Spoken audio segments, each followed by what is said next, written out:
Claro, hablando específicamente del macho, considero que uno de los errores que podríamos estar cometiendo a veces es el no lograr los pesos iniciales.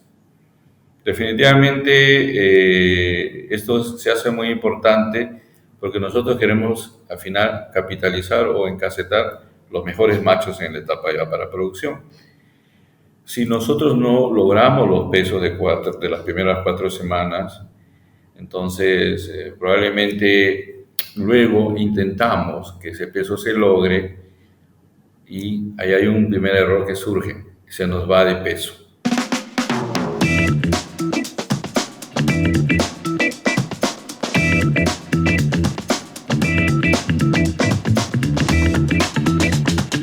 Bienvenidos a este nuevo episodio de Avicu Podcast. Mi nombre es Daniela Libolsi y hoy contamos con la presencia de Juan José Garay Portilla, quien nos va a hablar sobre el manejo del macho reproductor. Bienvenido, Juan. ¿Qué tal? Mucho gusto, Daniela. Mucho gusto. Un gusto, Juan. ¿Nos querés contar un poquito de dónde sos y de dónde arrancan tus comienzos en el sector avícola? Bien, yo soy ingeniero zootecnista. Estudié en la Universidad Nacional Agraria La Molina en Lima, en Perú. Inicié mi vida profesional desde el año 1993. O sea, ya vamos a ir sacando cuentas que ya casi tengo 31 años, ¿no?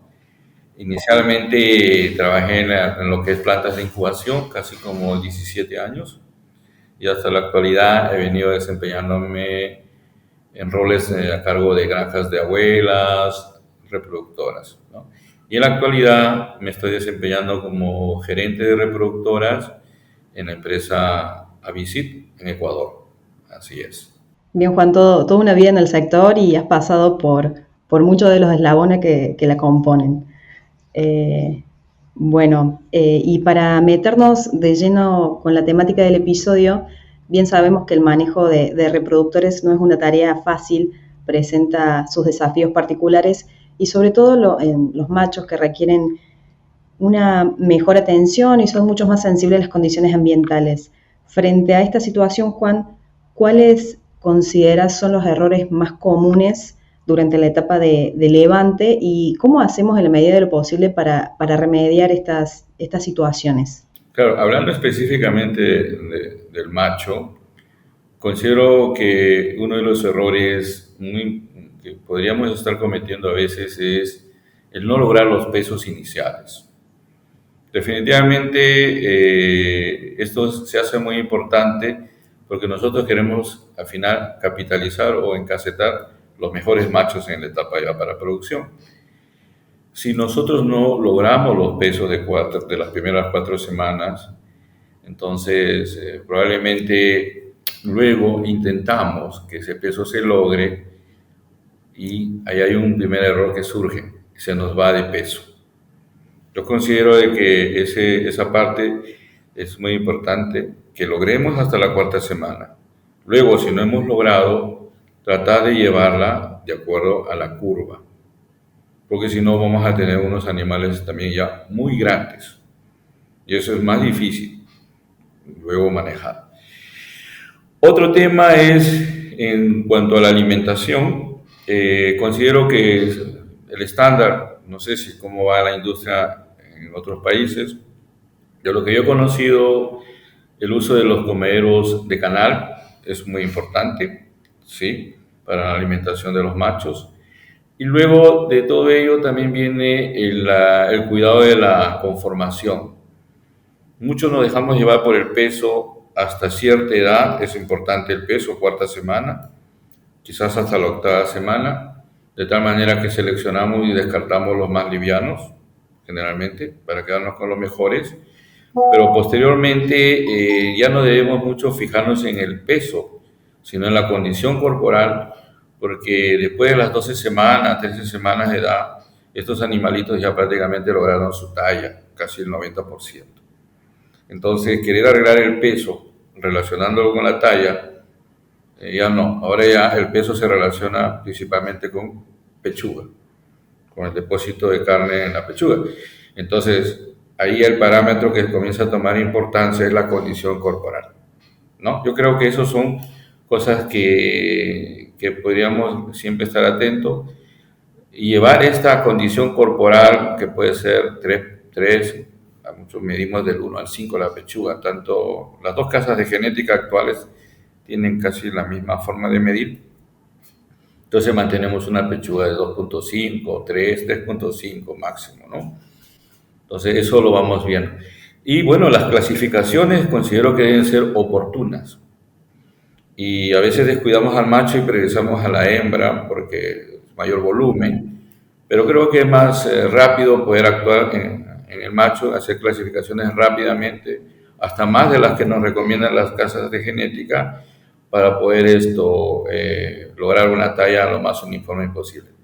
Y eso debe ser antes de la semana 8, porque luego ya talla hecha simplemente es más difícil. Claro, hay situaciones, como bien mencionaste, que es muy difícil volver a recuperar o recuperar mediante la alimentación, ¿no? Sí, posterior a la semana 12, 14 en adelante, si los machos se adelgazaron, vamos a tener que incurrir en un gran volumen de alimento. En cambio, si los animales vienen con una condición previa adecuada, es más sencillo manejar esa condición, no recurrir a excesos de alimento, que a veces lo tenemos que hacer, pero no por prolongado tiempo, por una semana quizás, para recuperar pronto esa condición y luego volver a niveles, gramos de alimento de acuerdo al perfil que veníamos haciendo, ¿no?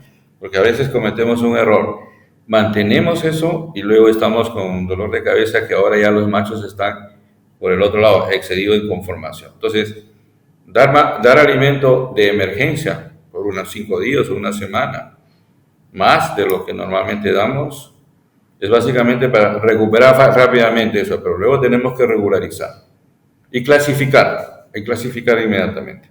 Bien, y otra pregunta que me surge en relación a esto es, ¿cómo hacemos para manejar adecuadamente la alimentación, sabiendo que muchas veces cuando se restringe la comida puede llevar a que haya un problema, por ejemplo, en la producción de semen por parte del macho? ¿Cómo hacemos? Hay que asegurar que todos coman siempre, desde el principio, sea con las bandejas a la recepción o con las mini tolvas que usamos en las primeras 2 semanas de edad. En la transición que vamos de estas platos o bandejas de bebés que le llamamos hacia los canales, tenemos que asegurar el espacio comedero. Siempre le digo a los profesionales y a los mandos medios vayan temprano a ver la alimentación y después se pueden ir a su casa si quieren. O sea, es muy importante la alimentación, machos o hembras.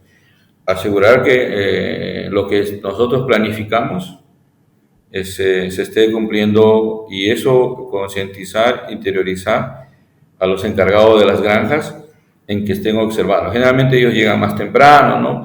Están temprano, a primera hora dándole el agua, bajando los comederos y todo eso, entonces ellos tienen que dar una retroalimentación. Ese es un punto muy importante. El espacio de comedero. En el caso de machos estamos hablando de canales, que es lo que yo considero un estándar, debería ser así. El espacio, los centímetros. 1 centímetro más alimento, ¿no? Entonces tienen que regularizar. Y a veces tenemos ciertos parámetros o estándares en la literatura, pero la observación en la alimentación nos va a decir más la verdad de cuánto espacio ellos necesitan. ¿Sí? Y vamos ajustando. Yo creo que semanalmente deberíamos ir ajustando. Bien, tomando un comentario donde remarcaste que los machos son relativamente menores en número, a pesar de esto, tienen muchísimo impacto en la performance del lote, por supuesto, lo que aportan a la genética y al comportamiento reproductivo. Y en relación a esto, ¿qué consideraciones habría que tener en cuenta para determinar la cantidad de machos en relación a las hembras?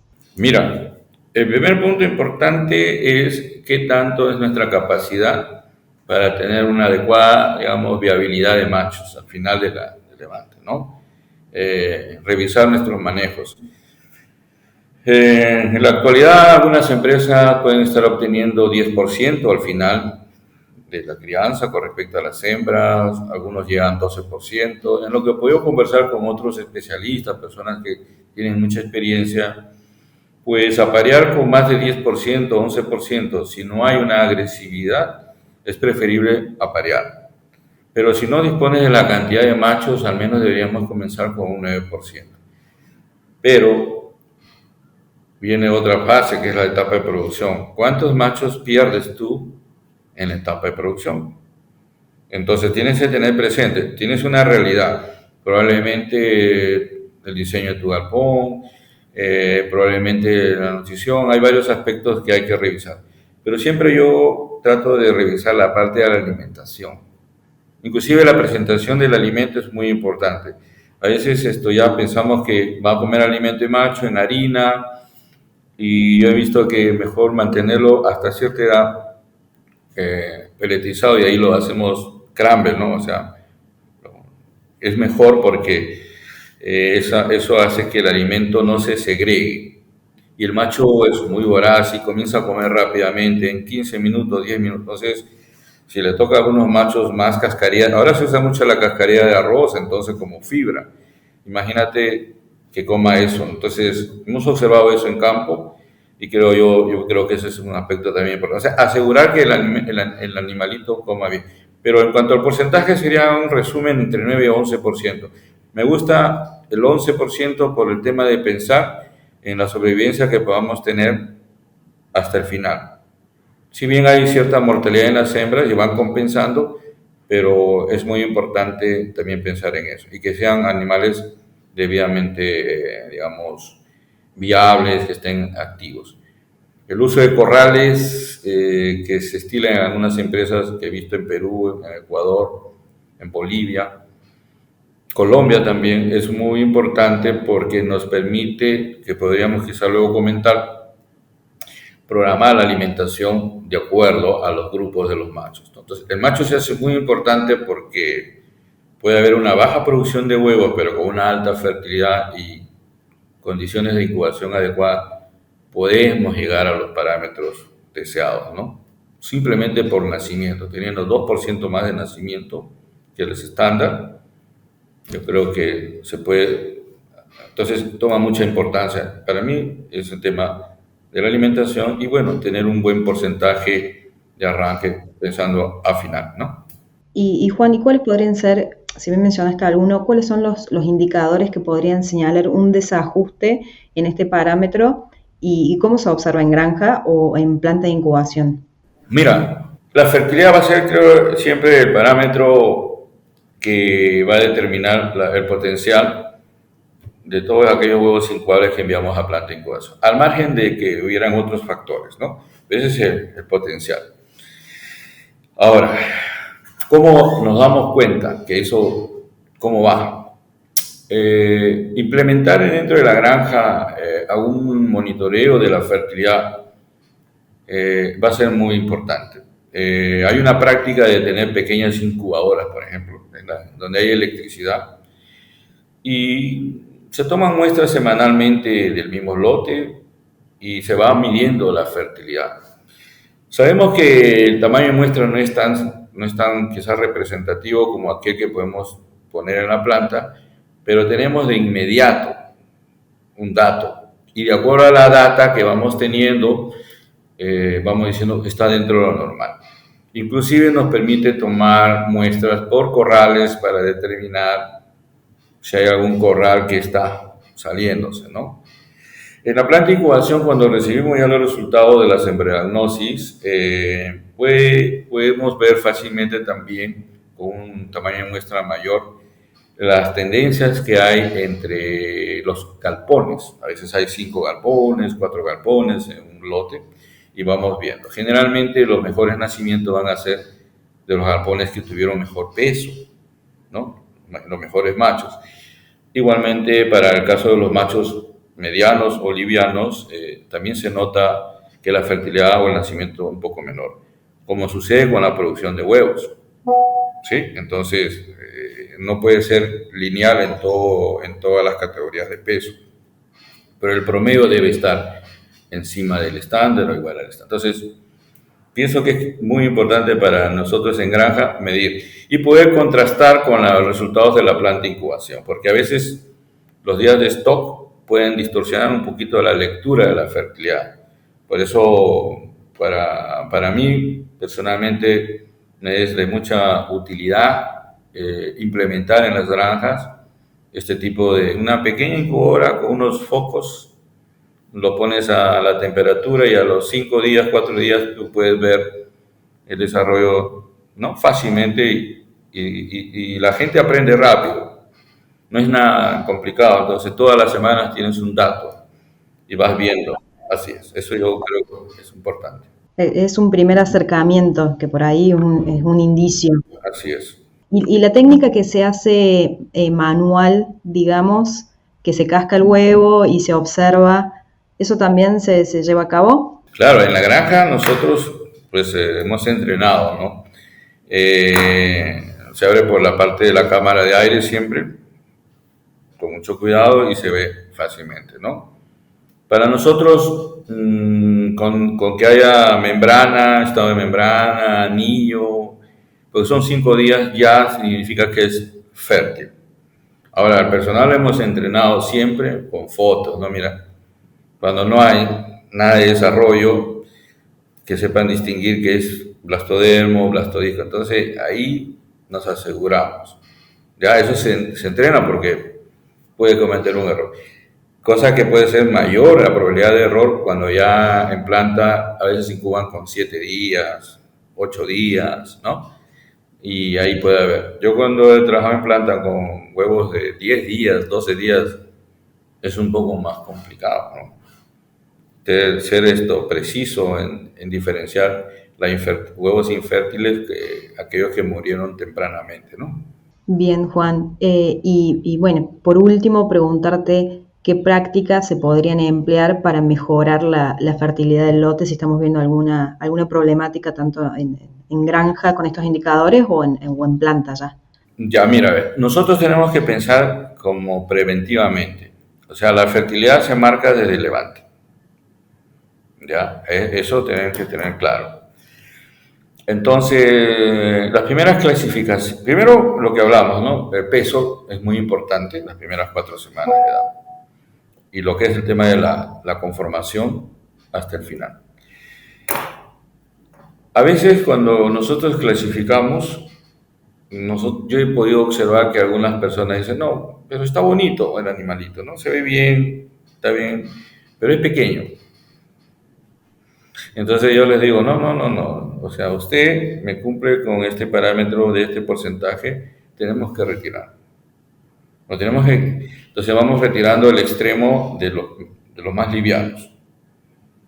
Ok, a veces cuesta cambiar eso, pero se nota claramente cuando un lote viene con animalitos que casi no descartaron, o sea, no seleccionaron, y de pronto al final ya tienes 13% de animales y dices, tengo que descartarlos, porque no voy a parar tampoco con 13%, animales muy pequeños que tú ya los ves a la edad de 20 semanas. Entonces, mejor hacer. Ese es el primer punto. Luego, las clasificaciones. Si tú puedes hacer más clasificaciones en los machos, es mejor.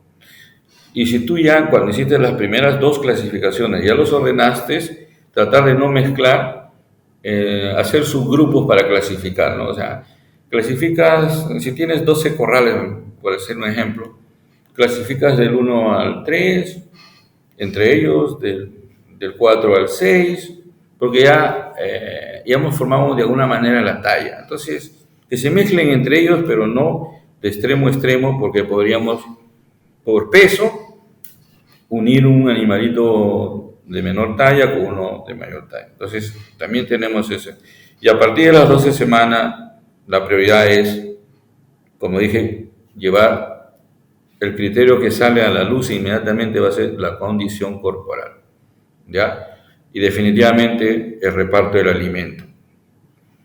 Nosotros recomendamos siempre canaleta, que hay que hacerlo manualmente, que hay que servirlo un día antes, de pronto porque a la mañana siguiente venimos y priorizamos la alimentación de los machos, bajamos rápidamente los comeros y ellos se organizan. Y la observación constante. Y en producción, bueno, me gusta a mí recomendar antes de iniciar la producción hacer una clasificación. Si no se puede hacer por peso, lo hacemos inmediatamente por conformación. Podemos tener corrales en producción también como en cría, pero en menor cantidad, si no se hace muy complicado, y le damos una clasificación. Siempre la alimentación, Daniela, siempre es prioridad. Hay una parte que a veces siempre hablamos de que la hembra le roba el alimento perdón, el macho le roba el alimento a la hembra, pero yo he visto que a veces las hembritas le roban el alimento al macho. ¿Y por qué? Porque en sistemas de alimentación con canaleta, ya ella dice, ahí hay una canaleta y ahí está el alimento del macho, entonces ella se queda y todavía no se llega a tener esa saciedad porque al inicio, estoy hablando de 21 semanas hasta las 24, que todavía no hay incrementos por producción, solamente incrementos para mantener el peso o seguir llevando la curva. Ella come menos que el macho. Y me he dado cuenta que la gallina cada vez son más voraces, comen rápido. Entonces, cuidamos al macho, el uso de restaurantes, algunas empresas lo tienen. Yo trato de que todo el personal atienda en ese momento a que vayan a cuidar que el macho nadie le robe su alimento, porque sí se puede observar, ¿no? Se usan a veces mallas como para poder separar, y después ya tú si quieres comienzas a bajar la altura del comedero para que todas coman bien, pero ya no, la gallina no llega. Eso lo podemos hacer hasta que ya comienza la producción. Inclusive yo recomiendo ir galpón por galpón, alimento bien con todo el personal, a que distribuya a todo el personal y que todos los galpones se alimenten a la misma hora, porque la atención es lo que se requiere. Entonces, vamos a decir, ustedes alimentan 2 galpones y ustedes alimentan 3 galpones, pero me los alimentan bien. Pues no hay producción de huevos todavía, Daniela, entonces simplemente priorizamos la alimentación. Ya, eso entonces, vuelvo a tocar el tema.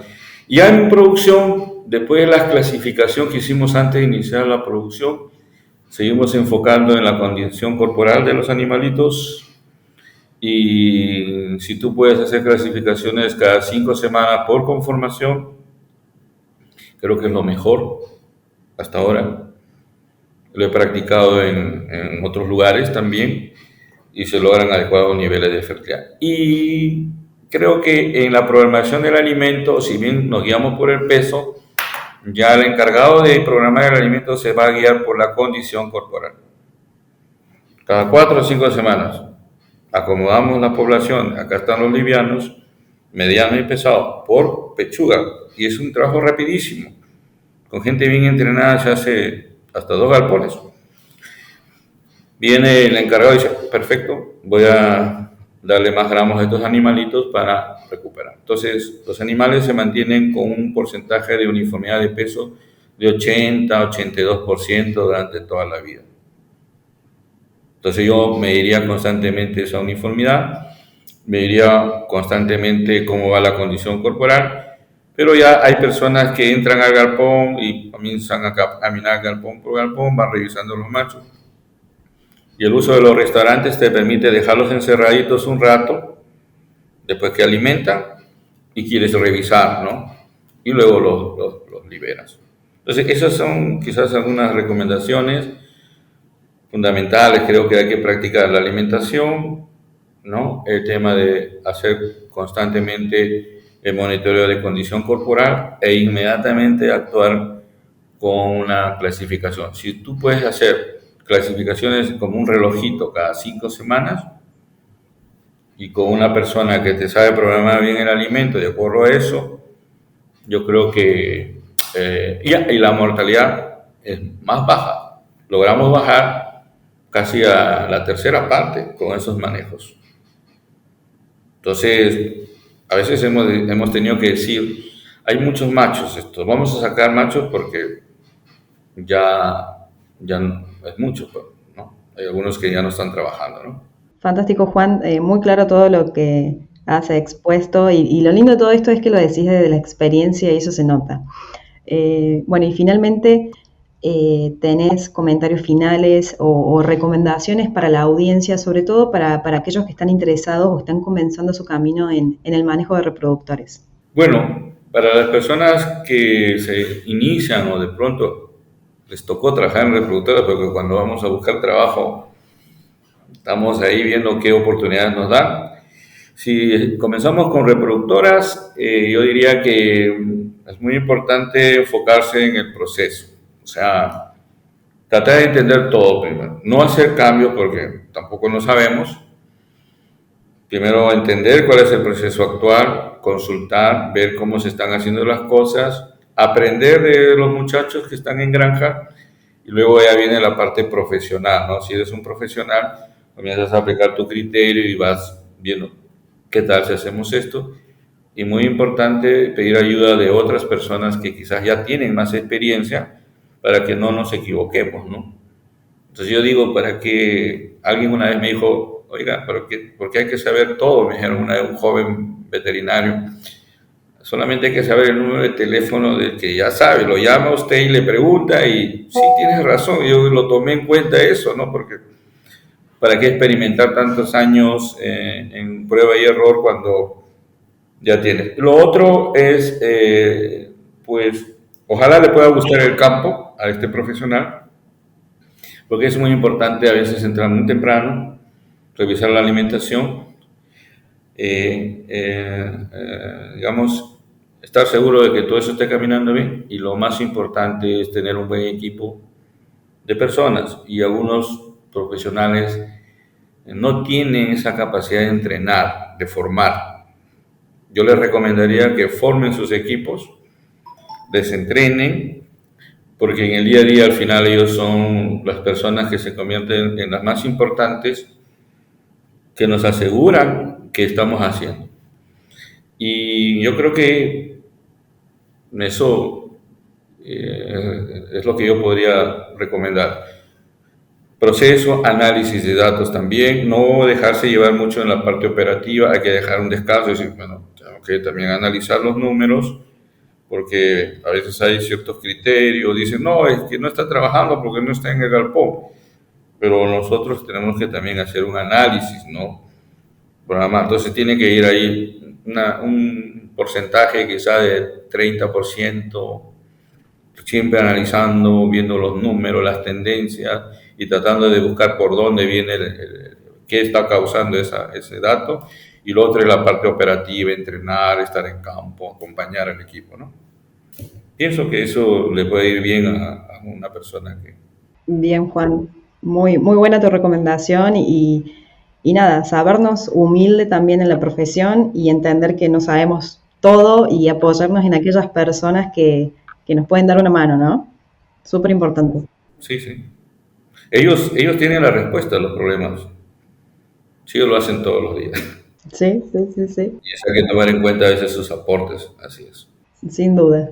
Y bueno, y para terminar, te pedimos si tenés algún profesional, algún colega del sector que creas oportuno para compartir sus conocimientos y su experiencia en un próximo episodio de Avi Podcast. Bueno, yo tengo un amigo que se llama Enrique Silva. Él es también ingeniero zootecnista. Hemos trabajado juntos y él actualmente se desempeña como responsable en unas compañías que están en lo que es engorde de pollo. Pienso que él podría compartir ya su experiencia en cuanto al manejo del pollo, qué factores les permite tener éxito, ¿no? Entonces, podría por ahí él ayudarte a compartir sus experiencias, ¿no? A compartirla con los seguidores, ¿no? De mi podcast. Fantástico, Juan José. Vamos a intentar entonces comunicarnos con él. Y bueno, y agradecerte de todo el equipo que hace posible el podcast, tu tiempo y todo lo lindo que viniste a contarnos. Daniela, mucho gusto poder compartir, conversar contigo, con el equipo y estamos siempre disponibles para apoyar, contribuir, ¿no? El conocimiento hay que compartirlo, ya cada uno como lo pone en práctica, pero podemos compartir, no hay ningún problema.